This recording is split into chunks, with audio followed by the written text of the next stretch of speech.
At syempre mga sangkay, ito na naman po tayo, nasa Quiapo na naman ulit tayo mga sangkay. Dito ito mismo sa harap ng Plaza Miranda. Dito paglabas namin, nakita namin na nagkukumpulan ng mga tao. Nagtaka kami ngayon kung anong pinagkakabalaan ng mga yun.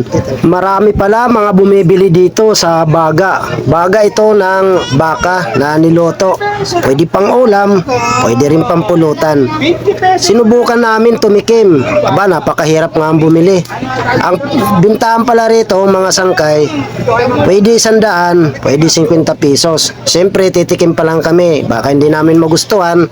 Kaya minabuti muna namin, nasi 50 pesos lang muna. Kaya lang napakahirap talaga makabili mga sangkay kasi nga napakadaming tao. Hindi ka basta makakasingit. Ito na nga mga sangkay, nagtsatsaga tayo kasi gusto natin matikman. At meron nga dito mga sangkay, meron siya kakilala na lumapit at tumikim lang. Talagang siguro sa tingin ko masarap talaga. Ayan na nga oh. Sa wakas, inabot na ni ate yung aming 50 pesos na pambili ng baga.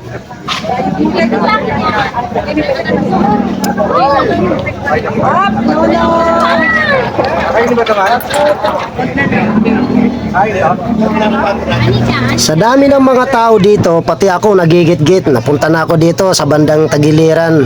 At ito pala yung parang drum na nakikita natin. Yung pala yung ano na tinatawag nila na magic palamig o magic gulaman.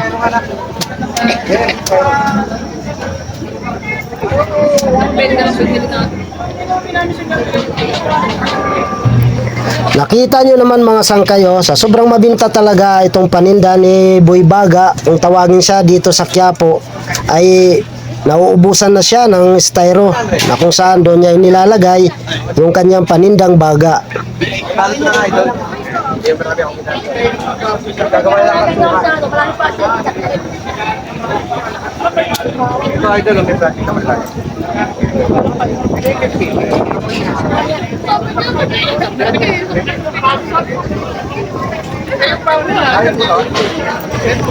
At iyon na nga mga sangkay, sa wakas nakabili na rin kami. Halagang 50 pesos. Ay titikman na natin ito mga sangkay. Andi dito na nga ako sa bandang harapan na nila. Kita nyo naman, napakadaming tao, nagigit-gitan. Ay naku, kamuntik pa matapon, sayang. At pagka napunta pa doon, matalsikan pa yung palamig ni ate, bawal daw yun kasi maglalasang suka daw yun. At dito nga mga sangkay, hindi na kami lumayo, gumilid lang kami. Nakita nyo naman, nagkakanda tabi-tabingi pa nga yung camera namin. Ayan na nga, titikman ko na mga sangkay kung ano talaga ang lasa nitong baga na ito. Sa totoo lang mga sangkay, masarap talaga. Pwede sa pang-ulam, pwede rin sa pampulutan. Depende kung ano ang gusto mo. Kung ipupulutan natin to, naku po, makakarami tayo dyan. Pero para sa akin, kung pupulutanin ito, ay masarap ito sa hard, mga sangkay. At ayan nga, sarap na sarap nga ako. Halos magkasunod-sunod ko na nga itong tinutusok. At dahil tapos na nga ako tumikim, ipinasa ko na ito dito sa partner ko para matikman niya na rin kung ano ang lasa. Ayan na nga oh, kinakamay na. Halos hindi na ginagamit ang stick. Pati mga daliri niya, dinidilaan niya na. Sa totoo lang mga sangkay, masarap din talaga yung kanyang suka. Mas masarap pagka nakababad yung baga doon sa suka. At saka mga sangkay, maya-maya nga lamang makikita ninyo, ubos na.